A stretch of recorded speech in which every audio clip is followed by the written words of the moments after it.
The Watcher DLC is coming out on March 28th, 2025. In this video, I'm going to be exhaustively analysing the new trailer that just came out today, and go into some of the footage we see in depth. Anyway, no messing about. I guess there is a spoiler warning for people who want to go into Watcher blind. But apart from that, let's go! So we start the trailer with a monologue against some stock footage of rain. We can't understand the monologue, but it is subtitled with very generic font. Anyway, trailer decisions aside, this monologue is very interesting. The transcription of it is, consider, a droplet of rain pierces the still water, a ripple, a ring ever expanding. Consider movement along the circumference of a ring, from one eye a loop, from one eye a spiral, from one eye the motion of a line. Consider then a second drop, a thousandth, a multiplex of rings, spirals, interacting in countless ways, a froth, a seethe, an effervescence. Man, that reads like an Echo dialogue. This monologue is about rain on top of water, but obviously it has a ton of subtext. It wouldn't be Rainworld dialogue without implications and cool stuff, would it? I think the ripple represents cycles as a whole. In the second verse, I don't know how to call it, I'll highlight it in green so you know what I'm on about. We see that it says, for one eye a loop, from one eye a spiral, from one eye the motion of a line.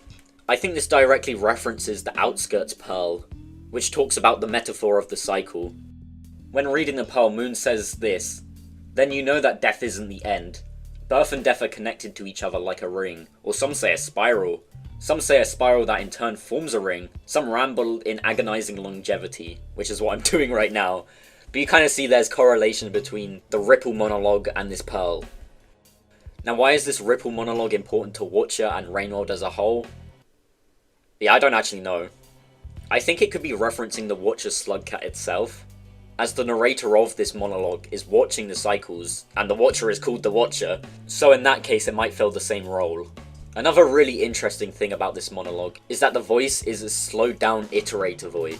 Here's how 5 Pebbles sounds. And here's the narration voice sped up.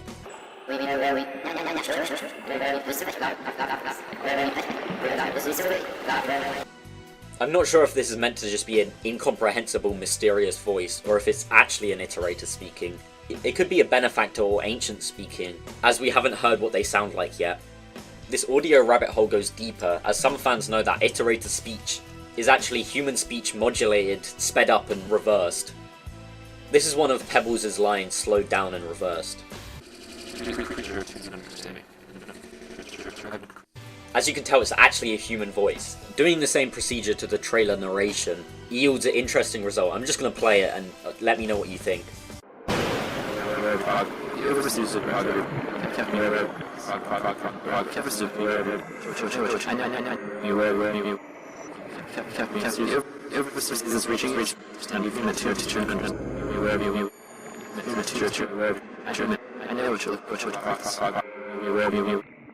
In my opinion, I think this is just 5 Pebbles dialogue just spliced. I can definitely hear one of his lines here.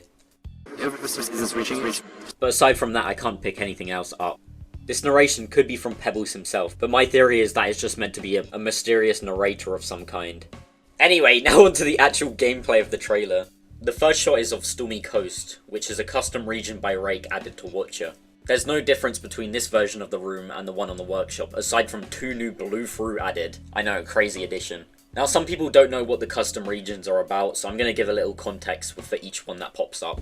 Stormy Coast is a region that's constantly in storms, basically, where there is non-lethal rain all the time, with constant flashes of lightning that are not green like the ones in Underhang, but more white, like natural lightning. Aside from that, it seems to be some sort of port in the Rainworld universe, as there is lots of shipping containers in parts of the region. It also connects to Coral Caves, which is a region also added to Watcher that was previously a mod. We'll talk about that region later. The next bit of footage shows a brand new region, one that hasn't been seen before and doesn't derive from a mod that I know of.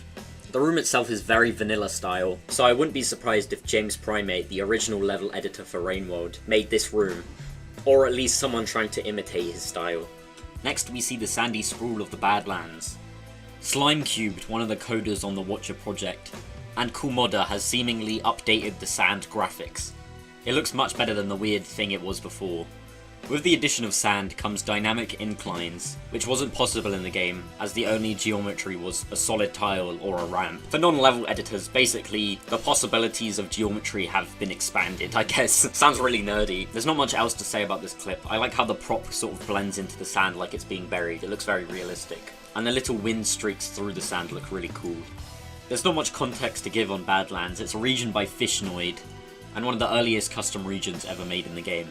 We do know that the Badlands on the workshop is much different from the Badlands in the Watcher DLC.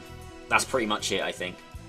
The next bit of footage we see is Wanderer in a snowy expanse. This is likely Aether Ridge, but it's not 100% confirmed. Unlike the Badlands Desert, this area seems to be filled with a bunch of assorted scrap. This place has the same sand effect Badlands has, but in this context it's probably snow or salt. It seems to be pretty windy, with a gust of wind blowing particles east. I don't really know if that means anything, to be honest. Another interesting detail is the fact that it has the shoreline grabby vent things. You know, the big long arms that protrude from the ocean floor. We can see a glimpse of those to the left of the screen. I wonder if this area is like a frozen over shore. A common question about Watcher is why there is a snow region and a desert region, even though they're on both ends of the heat spectrum. I think the world the Watcher takes place is not necessarily logical, if you know what I mean. Especially when the Steam description describes the world beneath your feet cracking and crumbling.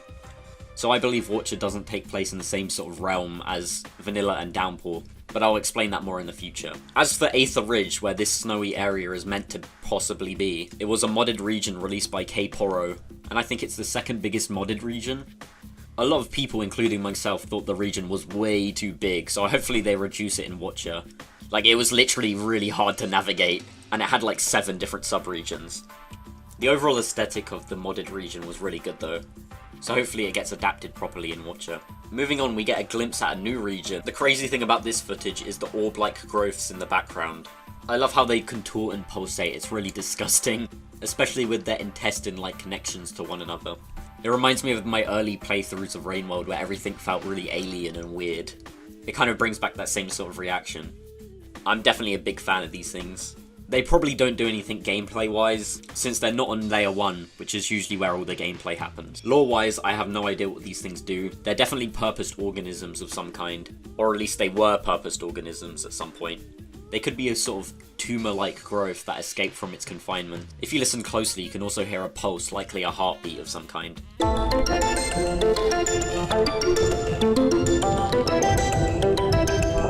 Pretty yucky. The room also has some custom tiles in it, most notably these ornate sort of symbols that adorn the back walls. There is also this weird tree thing that doesn't really move. It might be a part of these organ balls ecosystem, or it could be an entirely different fauna or flora. I don't even know how to refer to these things. This region seems to have green pipes instead of the usual white. I have no idea why, but it's probably worth noting. On the bottom right of the room, there's also a pipe that leads nowhere. This usually wouldn't be a big deal, but there is like a little path going towards that area. So maybe it's a hidden pipe or some sort of weird mechanic where you have to unlock pipes.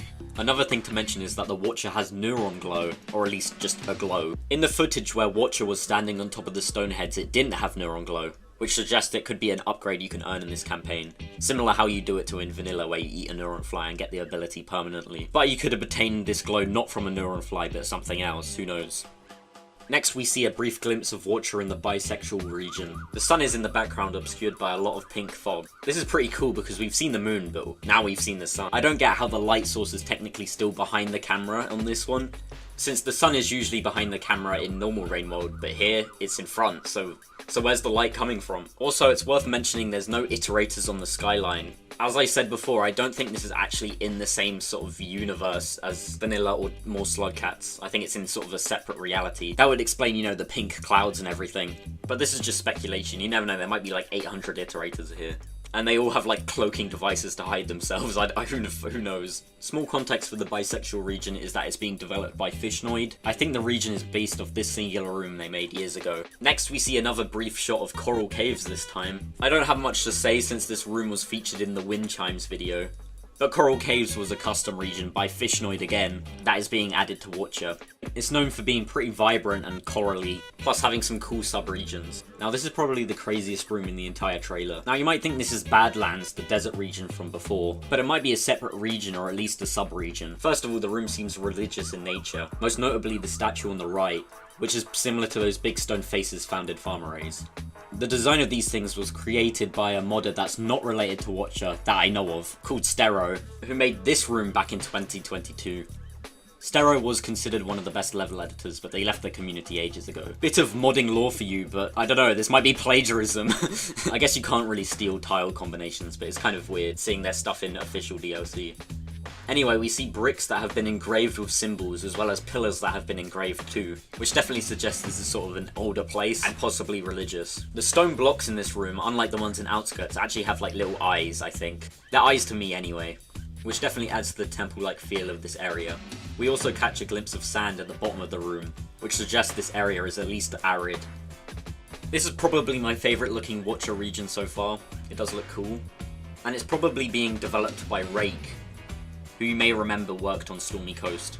Ages ago they were working on a region called Torrid Desert, which had the same sort of temple-y, sandy theme. Here is a Torrid Desert room that was made ages ago. It's probably not in the DLC, but you can see the similarities. The next bit of footage depicts the Watcher with Void Spawn floating over its head. The Void Spawn are purple, which they're usually orange or like a voidy golden colour, and purple is the direct inversion of yellow. Like I said, alternate plane of reality, I'm just saying. I'm not really sure of the full implications of this, leave your thoughts in the comments. The Void Spawn themselves seem to be fixated on the Slugcat. Normally they would float towards the next objective, either 5 Pebbles or the Void, but in this case they just seem interested in the Watcher. The basis of their entry could be the fact that Wanderer is, you know, invisible, with only its eyes being seen. This is the same thing that happened in the trailer, so it's likely some sort of ability the Watcher can activate. If you look closely, you can see some sort of distortion effect around the shape of the Slugcat, which I think is a neat little detail. It's not just flat invisibility. We're not sure if this power actually lets the Slugcat hide from predators, but I do think it has some sort of alternate property where mystical things happen, like the Void Spawn being attracted. As for the room itself, it's the same green pipe region that Capin is likely working on, as we can see the iconic green pipes at the bottom. There is a new plant effect in this room. You can see the sort of vine-like appendages sprouting out from the walls and ceilings. This is very similar to the Braintree vine, almost identical even. If you didn't know, the Braintree was cut content from Alpha Rainworld, I think. It was basically a cool tree that dripped like weird mucus stuff. It was really creepy, and a lot of players have wanted it to come back for ages now. I know it was technically in more Slugcats, but it was more of an Easter egg than an actual like cameo. We don't really get a glimpse of the Braintree itself in this room, so I think these are just sort of roots of a nearby Braintree, maybe in a different room. There is also this custom plant thing here, but this could also just be an extension of the brain vines. And now the craziest bit of footage of the whole trailer, the new creature reveal. The creature itself is this weird spider crustacean looking thing, with the lower part of its main body being a drill, with 2 little crab-like eye stalks popping out. It's definitely inspired by like hermit crabs, and in classic Rainworld fashion it's hiding in some sort of mechanical shell husk thing. I really like the look of this thing, and I'm glad they're actually putting new creatures in the DLC rather than just variants. It makes me a lot more excited for this DLC. Now you're probably wondering what this crab thing will do. Well, I don't really know myself, but I guess I can speculate. I think it's going to be a neutral force in the desert regions of Watcher, where it will roam around and attack you if you attack it. And it looks like you can ride them like a reindeer. Maybe a bit more intuitive though. Their eye stalks look like little levers you can like grab onto, which probably hurts it, but it definitely looks interactable gameplay wise. They likely have some sort of burrowing ability as they come out of the wall in the gameplay footage, which is accompanied by a loud sound cue, which is quite hard to hear over the footage, but it's definitely there. I think the fact that it hides in a drill also suggests it's like a burrowing thing. Maybe it uses the drill to burrow away from things it doesn't like. As for the room itself, this is definitely the Badlands region. It's much more built up than the previous desert waste we saw, featuring the strange return of the farm array's arch-like things, as well as a big tower thing on the left. There's not much of interest aside from these weird things sticking out from the sand. It could just be part of the room, but it could also be a sneaky creature hiding in the sands, kind of like the bear trap equivalent of a drop wig. This could incentivize players to ride the hermit crabs to avoid getting snapped up by the sand demons. But it could just be rocks in the sand. This is just massive speculation at this point. I do want to note that the room itself does lend into riding these drill crab things. There's poles by the slug cat, which likely could be used to get to the same height as the crab to jump on them. On the far right, there is also a blue fruit, which wouldn't be reachable by normal means. Unless you upwards spear throw, but that's cheating. What I'm saying is this room lends into the whole you can ride the crabs theory. I could be totally wrong, but it's fun to speculate. One final thing I want to mention about the room is the exit pipe on the left is very awkward to reach as the average slug cat. You could technically take the shortcut pipe up to the big archway thing and jump off it, but there is no pole coming out of the pipe to grab, so you have to like awkwardly slip around it.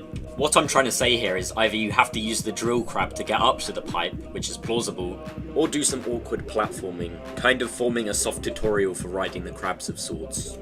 And that's about it for the footage. At the end of the trailer we see the release date announced, March 28th, 2025, which is like 6 months away. That's scary. I'm a bit skeptical as that release date is really close. It might either be delayed or really buggy at launch, which I hope neither are true. But aside from that, that's pretty much it for the analysis. Before I disappear into the Aether Ridge, there is a bit of work us community needs to complete. You see, there was a teaser called Windchime 3 that came out a few days before this trailer, and allegedly it has a hidden message inside of it. No one's been able to solve it yet, so if you're interested in like ARG stuff, you might want to check that out. I'll leave a link to the video. It's called Windchime 3. Anyway, I'm going to the Aether now. Like and subscribe. Goodbye.